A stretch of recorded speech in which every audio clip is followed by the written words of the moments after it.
राजकीय निवृत्तीवरील विधानावरून भाजप खासदार नारायण राणे यांनी आता यू टर्न घेतलाय। सिंधुदुर्गमधील कणकवलीतल्या जाहीर सभेत काल नारायण राणे यांनी निवृत्तीचे संकेत दिले होते। आपण ठरवलंय आता घरी बसायचं असं सभेत राणे म्हणाले होते। मात्र आपल्या निवृत्तीच्या विधानावर आज राणेंनी यू टर्न घेतलाय। निवृत्तीचे संकेत कुणी दिले असा सवालही त्यांनी केलाय।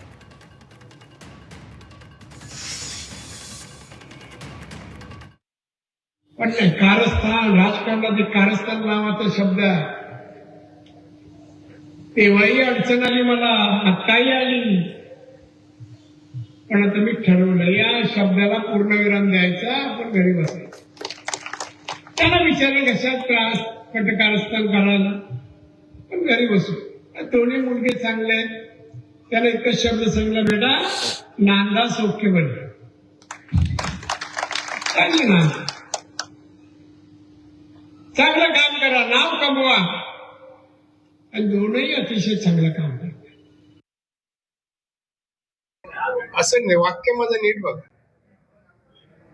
माझं वाक्य असं जे चाललं, जर मी रिझल्ट लोकांना देऊ शकलो नाही तर माझ्या ह्या पदांचा उपयोग काय, मग मी विचार करेन, असं वाक्य। निवृत्त होतो असं नाही, जर माझ्या पदाचा उपयोग जनमानसाला होत नसेल आणि होऊ देत नसतील तर पूर्ण विराम।